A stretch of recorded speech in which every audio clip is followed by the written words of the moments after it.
Muy bien, pues vamos a tener ahora un tiempo para meditar en la Biblia y en lo que el Señor pues nos quiere hablar a cada uno de nosotros, porque Dios por medio de la Biblia siempre nos habla. La cuestión es si nosotros estamos con los oídos atentos, el corazón preparado para que Él lo haga, y espero que sí. Así que si queréis vamos a hacer una oración y presentar este tiempo delante del Señor.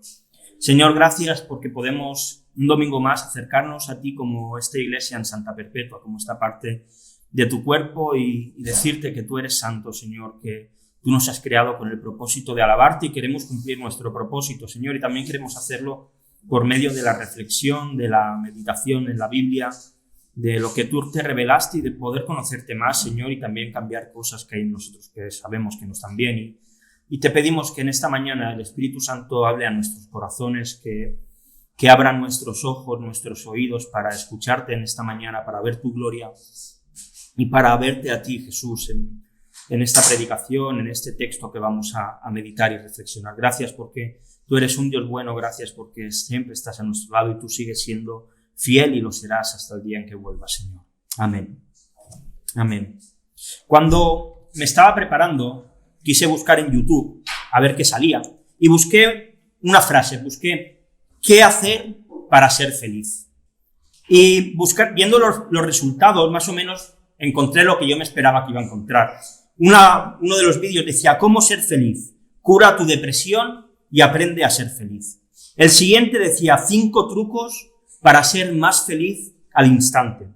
El siguiente decía no fui feliz hasta que entendí esto. Cómo ser feliz, evitar depresiones y sentirte útil. Otro más, súper corto y escueto el título, decía cómo ser felices. Y uno más, ponía 7 reglas para la vida, consejos para ser feliz y disfrutar del entorno que te rodea. Y luego cambié la búsqueda y añadí una palabra más. Añadí la palabra no. Y busqué qué no hacer para ser feliz. Y me salieron exactamente los mismos resultados. Todo el mundo en la tierra, al menos si está sano psicológicamente y anímicamente y demás, todos queremos ser felices. Todos buscamos qué hacer para poder ser felices y estar contentos. Pero, ¿y si parte de la felicidad está en no hacer algunas cosas? ¿Y si la parte de la felicidad tiene que ver con no hacer algunas cosas que quizás sí que hacemos? Porque, ¿cuántos de los que estáis aquí queréis ser felices? Yo quiero ser feliz. ¿Sí queréis ser felices? Muy bien, claro. Bueno, si alguien no quiere, pues bueno, ya él no, pero lo normal es que queramos ser felices. Y la Biblia nos da muchas claves para poder ser felices. La palabra bienaventurado, que significa extremadamente feliz, muy feliz, aparece 86 veces en toda la Biblia. La palabra gozo o alguna de sus derivadas, gozoso, gozaos y este tipo de cosas, aparece más de 200 veces. Así que Dios tiene interés en que nosotros seamos felices, en que nosotros tengamos una felicidad grande en nuestra vida. Y si queréis acompañarme, quiero que veamos un salmo que precisamente empieza diciéndonos lo que no tenemos que hacer para ser felices. Y si queréis, si tenéis Biblia o en el móvil o donde sea, vamos a ir al primero de los salmos, al salmo número 1, y lo leeremos completo, es cortito, tiene solo 6 versículos, pero lo leeremos y veremos como el salmista. Además, este salmo es como una introducción al resto de los salmos. Lo que nos presenta el salmista en el salmo número 1 nos introduce también a entender pues cómo el resto de salmos tienen una línea también. Así que os dejo que lo busquéis. Salmo número 1.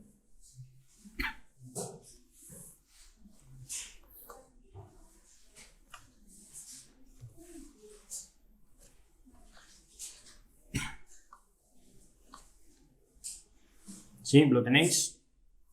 Dice así: bienaventurado el varón que no anduvo en consejos de malos, ni estuvo en camino de pecadores, ni en silla de escarnecedores se ha sentado, sino que en la ley de Jehová está su delicia, y en su ley medita de día y de noche.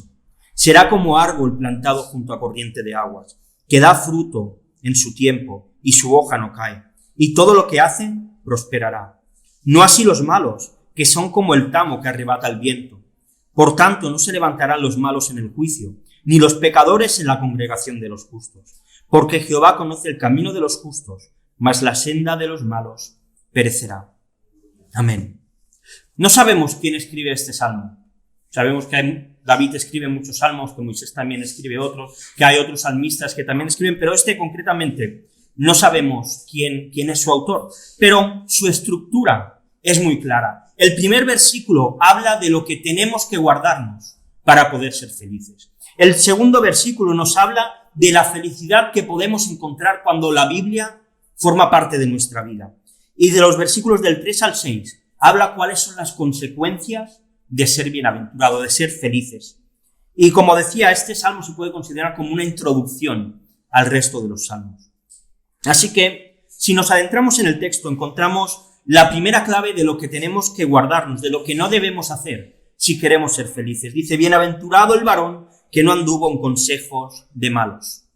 En la antigüedad era habitual, en la antigüedad hablo pues cientos de años atrás, era normal, y hoy también lo vemos quizá en los países del tercer mundo, los países africanos sobre todo, que existe la figura del sabio del pueblo, que en muchos sitios pues es el brujo, la bruja, el chamán, personas que tienen mucho pues que ver también con el misticismo, que utilizan pues drogas para llevar a siguiente nivel, como la ayahuasca y todo este tipo de cosas.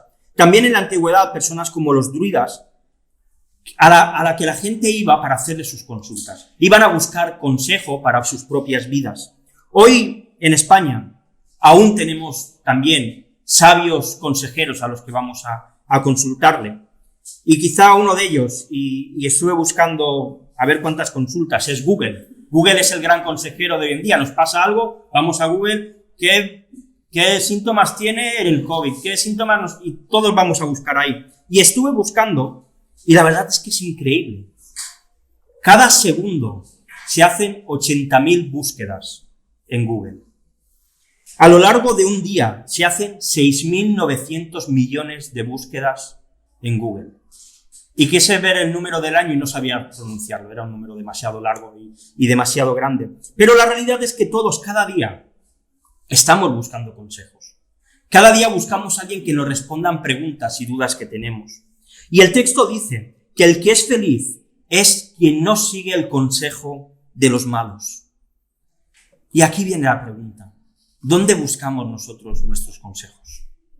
¿A quién vamos a buscar cuando tenemos dudas, cuando tenemos problemas? Porque puede haber veces que pensemos y digamos, claro, ¿cómo voy a ir al pastor a contarle esto que me pasa? Porque ¿qué va a pensar de mí? ¿Cómo voy a ir a algún hermano de la iglesia a que me aconseje sobre una situación difícil que estoy viviendo? Porque ¿dónde va a quedar mi reputación? Porque cuando venimos aquí todos aparentamos ser muy buenos. Todos somos muy santos.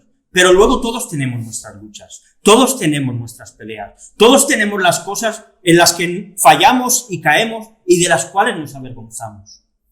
Y a veces por no perder ese halo de santidad o que parece que tenemos, en vez de buscar los consejos donde los tenemos que buscar, nos vamos a otros sitios a buscarlos. A veces también lo hacemos para que nos digan lo que queremos oír. Sabemos que si vamos a alguien espiritualmente maduro y le contamos alguna situación, nos va a decir, oye, pues mira, tienes que dejar de hacer esto, tienes que dejar de hacer lo otro. Y en cambio, si vamos a nuestro compañero de trabajo, nos va a apoyar en todo lo que no tenga que ver con Dios. Así que muchas veces buscamos consejos en los malos. Y cuando hablo de malos, no estoy hablando de personas como Hitler o como Mussolini o como Stalin, como alguna de estas personas que ha arrasado con cientos y miles de personas. Pero sí que es verdad que cuando buscamos consejos en personas que están alejadas de Dios, lo más probable es que esos consejos sean malos. Porque son personas que no tienen nada que ver con la verdad, no tienen nada que ver con lo bueno. Son consejos que la mayoría de veces no te van a corregir. No te van a decir, oye, esto que estás haciendo no está bien. Y todos vamos andando en esta vida. Todos caminamos en esta vida. La cuestión es en qué consejos estamos andando. ¿El de los justos o el de los injustos? ¿El de aquellos que sus corazones miran a Dios? ¿O en cambio en aquellos que sus corazones miran a este mundo, a esta sociedad y a todo lo que rodea? Y mientras caminamos por esta vida, nos cruzamos, como digo, con personas justas y con personas injustas. Y podemos recibir consejos de malos. Y es que cuando andamos en consejos de malos, lo que sucede es que nos lleva a lo segundo que el salmista nos dice que tenemos que evitar si queremos ser bienaventurados. Dice, ni estuvo en camino de pecadores.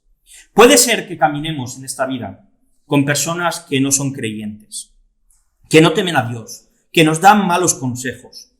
Pero el tema está en que cuando nosotros empezamos a vivir y a caminar por medio de esos consejos, entonces nos encontramos en el camino de los pecadores. Porque poco a poco empezamos a pensar de la manera que aquel que no cree en Dios también piensa. Y ya no solamente escuchamos sus consejos, sino que empezamos a hacer las mismas cosas que hacen ellos. Los consejos se convierten en acción y esto se acaba convirtiendo en pecados en nuestra vida. Lo he dicho muchas veces y lo vuelvo a repetir. Yo soy muy contrario a esta idea de que los cristianos solo tienen que estar en la iglesia. Creo que Dios no nos ha llamado a encerrarnos en 4 paredes, crear aquí un fortín y quedarnos metidos dentro de ella. Jesús no dijo, oye, cuando yo me vaya a ir y reuniros en un local y no salgáis de ahí.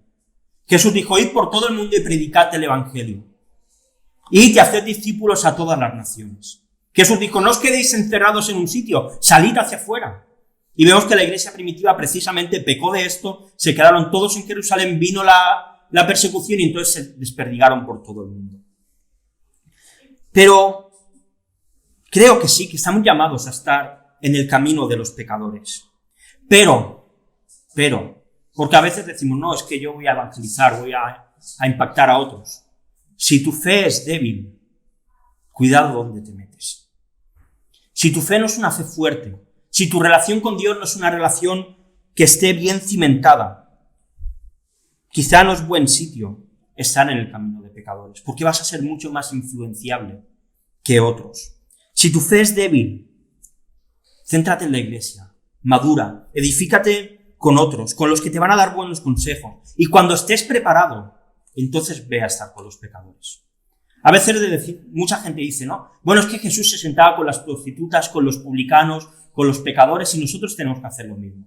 Y es verdad, pero estoy seguro que cuando Jesús estaba con ellos, Jesús no participaba de ninguna mala conversación que ellos tuvieran. Estoy seguro que si alguno decía algo que no estaba bien, Jesús les corregía y no les reía las gracias. Pero cuando nuestra fe está débil, es fácil que nos arrastren. Si tú no lees la Biblia regularmente, si no oras regularmente, estar con aquellos que van contra Dios no es una buena decisión. Por ti. Porque te van a acabar arrastrando. Porque vas a estar en el camino de pecadores y te van a arrastrar. Estamos llamados a impactar a esta sociedad. Estamos llamados a relacionarnos con nuestros compañeros de trabajo, nuestros vecinos, nuestros familiares, a ir a tomar un café, a ir a tomar una cerveza con alguien. Está bien, pero necesitamos que nuestra fe esté fuerte, porque si no acabarán arrastrándonos. Ten cuidado por el camino que andas, porque cuando caminamos por el camino de pecadores y nuestra fe no está bien cimentada, ocurre lo que la tercera cosa que el salmista nos dice que evitemos para ser feliz. Dice, ni en silla de escarnecedores se ha sentado.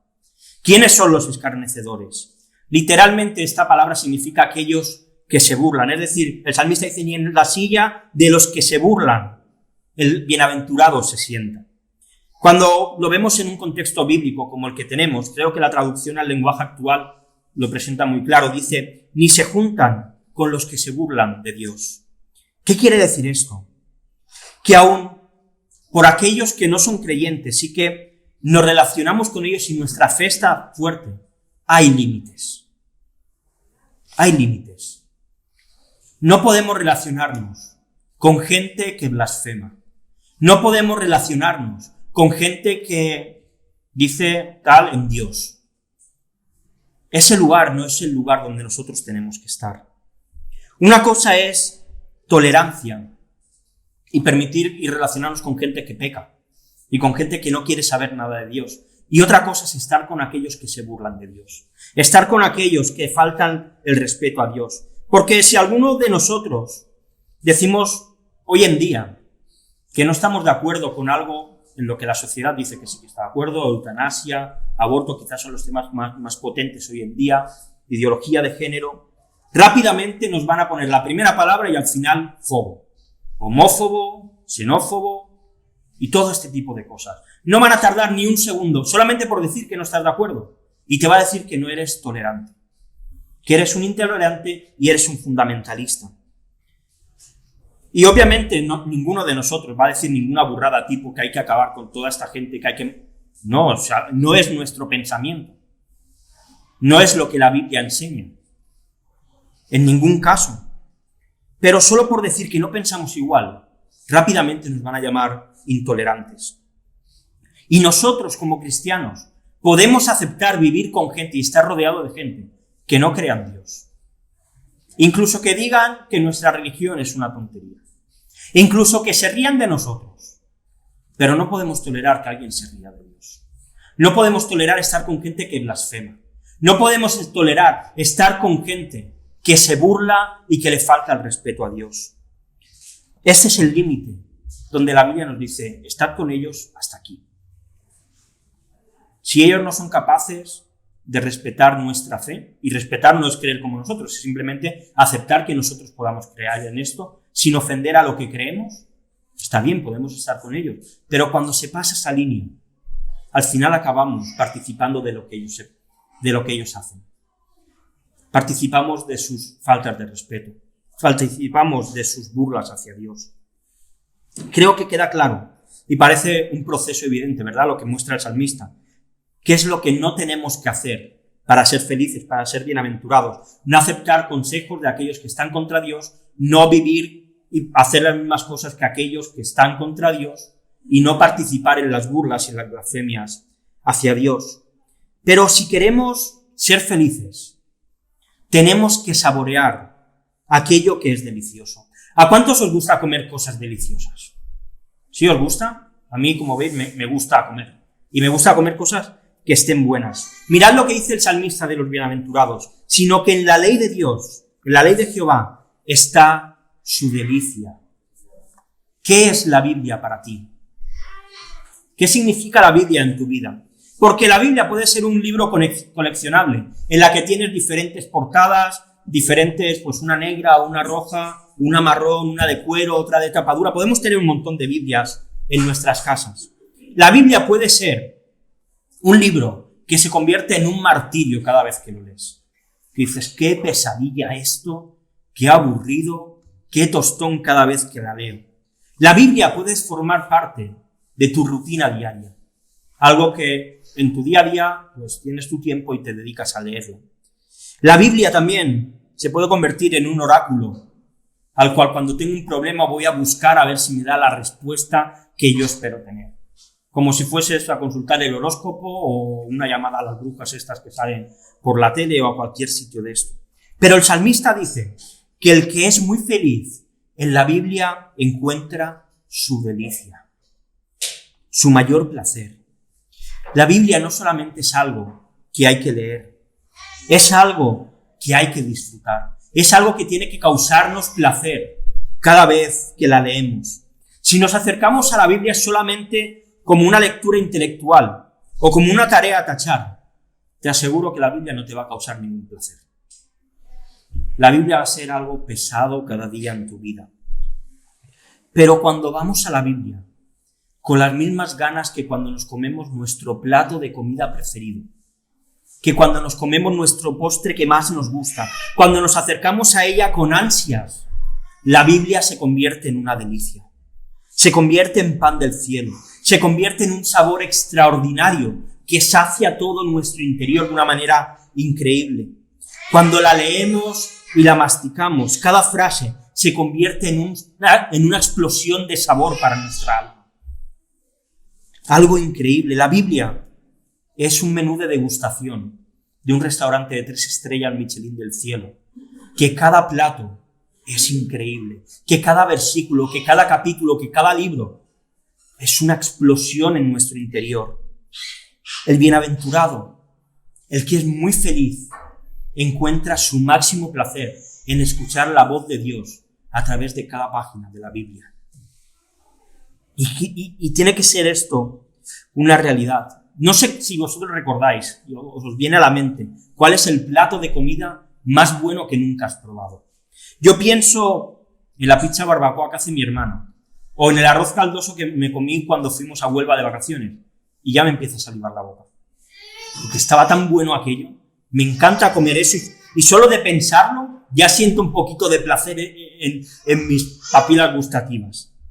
Pues quien encuentra placer en la Biblia, dice el salmista, y en su ley medita de día y de noche.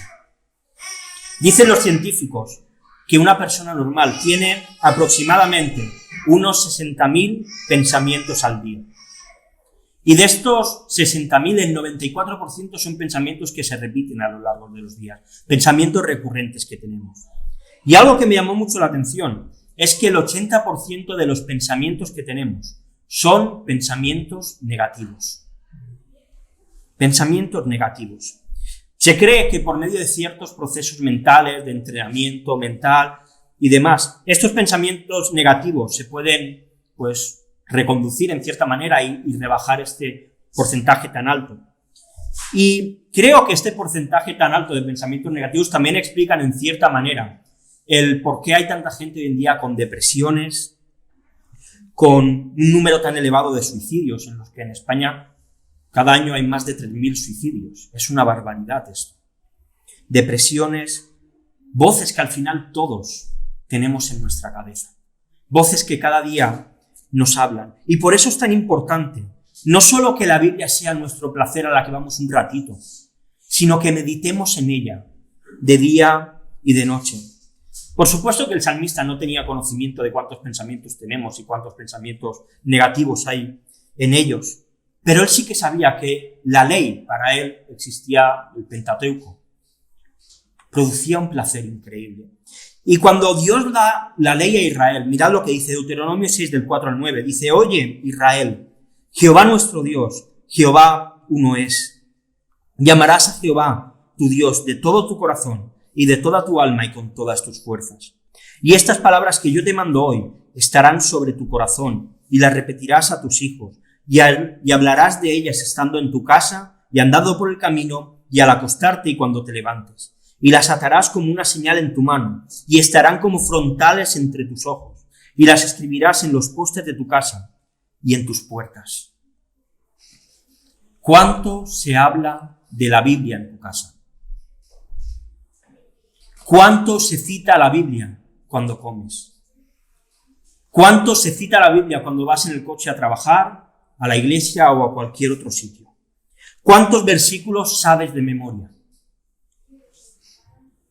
Recuerdo una vez que vi a un cristiano en Twitter que puso fotos de su casa y tenía toda su casa llena de post-its en las puertas, en los marcos, todo lleno de versículos bíblicos. Cuando iba al lavabo, habían versículos bíblicos. Cuando estaba cocinando, habían versículos bíblicos. Cuando se levantaba por la mañana, veía versículos bíblicos. Cuando se iba por la noche a dormir, se encontraba con versículos bíblicos. Necesitamos meditar en la Biblia de día y de noche. La Biblia debe ser la que cambie esos pensamientos negativos por pensamientos positivos. Dice Dios que Él tiene pensamientos sobre nosotros de bien y no de mal, para darnos aquello que esperamos. Necesitamos inundar nuestra mente con la Biblia. Y suena muy friki llenar toda tu casa de posits con versículos. Pero quizás sería una buena cosa para hacer. Que allí donde vayas, la Biblia esté. Que aprendamos versículos de memoria. ¿Cuándo fue la última vez que dijiste, voy a aprenderme un versículo de memoria? Yo no lo recuerdo. Quizá hace más de un año. Qué bueno es que aprendamos versículos de memoria. A mí me alucina cuando Jonás se lo traga a aquel gran pez.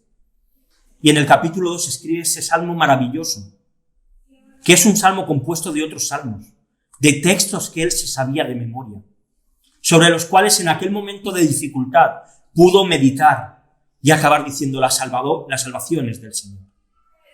Que el Señor nos ayude a meditar de día y de noche en su ley, en su palabra. Y llegamos al tercer punto, a las consecuencias de ser tan feliz. Dice que los bienaventurados que se guardan de estos consejos de los malos, de vivir con los pecadores y de participar en las burlas con Dios, y que encuentran en la Biblia su placer y meditan en ella de día y de noche. Esto es algo que va a ser evidente en sus vidas. Y el salmista los compara con un árbol. Dice, será como árbol plantado junto a corrientes de aguas. De este árbol, el versículo 3 cita dos características de él. La primera es que es un árbol que está plantado firmemente. Y la segunda es que es un árbol que está bien nutrido, que siempre tiene aguas de las cuales alimentarse por sus raíces. Pero no son aguas muertas ni estancadas, dice que son corrientes de aguas. Y es que el cristiano que medita en la palabra, lo que está haciendo es fundamentar su vida en un terreno fuerte, en un terreno donde va a poder estar firme. Toda la Biblia tiene un protagonista principal, y ese protagonista es Jesús. Desde el Génesis hasta Apocalipsis, toda la Biblia habla acerca de Jesús. Y es que Jesús es la roca donde nosotros podemos plantarnos como un árbol y poner nuestras raíces y se queden firmes, se queden bien fundamentadas. Cuando nos apartamos de todo lo que hemos dicho y nuestras raíces se plantan sobre la roca y empiezan a consumir ese agua corriente, esas corrientes de agua, ese agua viva que Jesús mismo también se presenta como el agua que puede saciar nuestra sed, entonces va a hacer que nuestra vida sea una vida firme. Va a hacer que nuestra vida sea una vida nutrida. Y no solamente a nivel espiritual, también a nivel de relaciones, a nivel interno. Vamos a tener relaciones fuertes. Vamos a ser fuertes en nuestra fe, en nuestra ética, en nuestra moral. Nos estaremos nutriendo de un agua que no está estancada ni está podrida, sino un agua que arrastra las sales minerales por todo el río y que nos nutre y nos da fuerza. Nuestras raíces tienen que estar en Jesús para ser como ese árbol plantado junto a las corrientes de las aguas. La segunda consecuencia del que medita la ley de Dios, dice el texto, que da fruto a su tiempo y su hoja no cae y todo lo que hace prosperará. Cuando Jesús habla en Juan 15, él se presenta como si fuese una planta, como una vid. ¿Sabéis todo lo que es una vid? ¿Sí? Es la planta que da uvas. Y esta planta produce una flor, que son los pámpanos, y los pámpanos son los que dan la uva. Y dice Jesús que Él es la vid y nosotros somos los pámpanos. Así que de nosotros lo que se espera es que produzcamos uvas, que nosotros produzcamos fruto. Dice así Jesús, todo pámpano que en mí no lleva fruto, lo quitará, hablando del Padre, y todo el que lleva fruto lo limpiará, para que lleve más fruto. Y dice Jesús, ya vosotros estáis limpios por la palabra que os he hablado.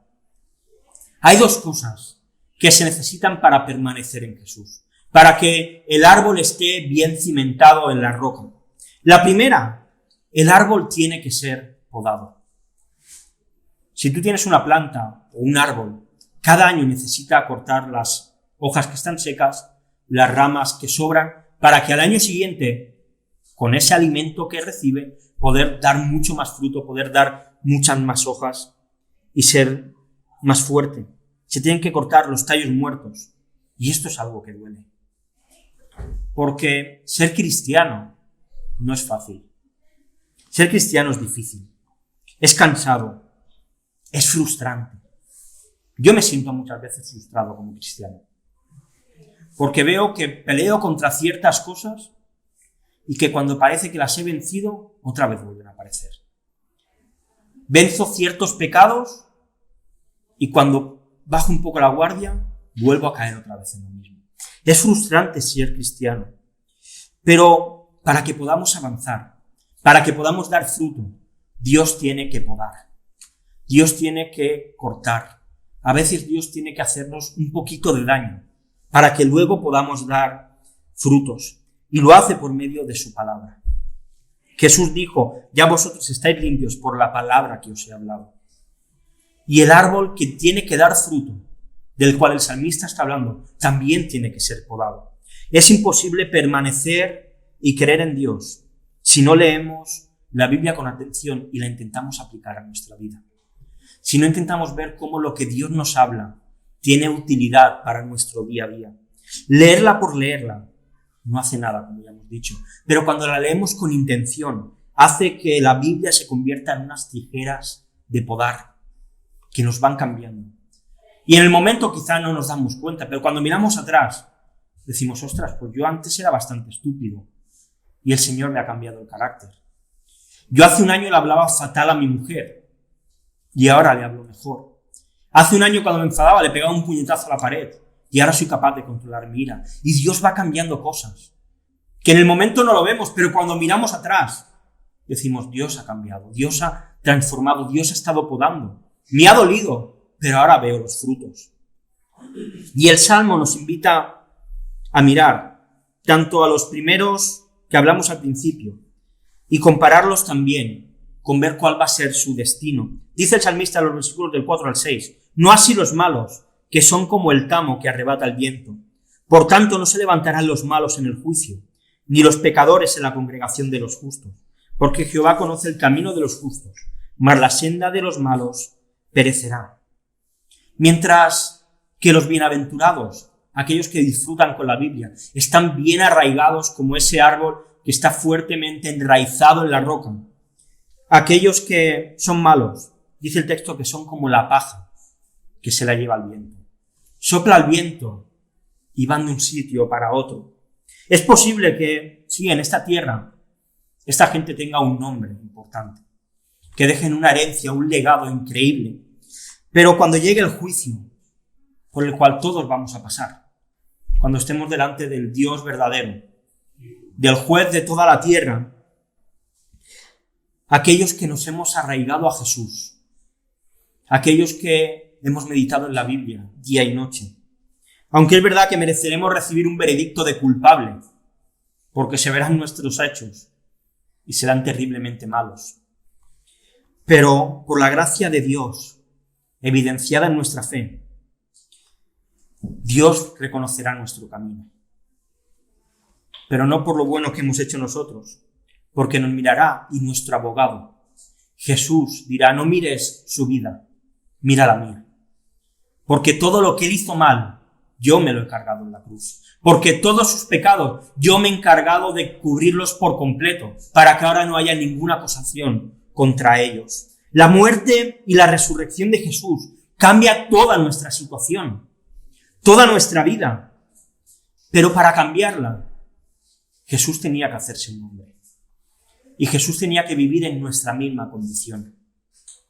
Sin ventajas, sin atajos, siendo tentados como nosotros. Con piedras en el camino para ver si caía. Pero él nunca cayó. Porque él tenía que vivir la vida perfecta que nosotros éramos incapaces de vivir. Si centramos solamente todo el Evangelio en la muerte y en la resurrección, y nos dejamos a un lado su nacimiento y la vida perfecta de Jesús, lo que estamos destrozando es el Evangelio, porque Jesús entonces no sería suficiente para ocupar nuestro sitio. Pero él vivió una vida perfecta para que nosotros, por medio de su vida, podamos tener vida eterna. Y quiero acabar ya. Estamos en el último domingo, del 2021. Un año difícil. Un año de incertezas. Parecía que el COVID ya se estaba yendo. Y llega esta nueva variante, esta nueva cepa, mucho más contagiosa y aparentemente también más débil. Seguramente parte por la vacuna, parte también por la mutación que ha tenido, pero ha vuelto a trastocar los planes de todo el mundo. Parecía que esto se acababa y de nuevo confinamientos, de nuevo enfermos, de nuevo personas dando positivo y no sabemos qué va a pasar en el año 2022. Pero en esta mañana hemos visto claves para poder ser felices en el año 2022. No sigas los consejos que vienen de boca de aquellos que no aman a Dios. No vivas y actúes como aquellos que no quieren saber nada de Dios. No te relaciones con aquellos que se burlan de Dios, que le faltan el respeto. Porque Dios sigue siendo un Dios santo. Pero tampoco te quedes quieto. No te quedes parado en este año 2022. Haz que la lectura de la Biblia sea tu mayor placer cada día.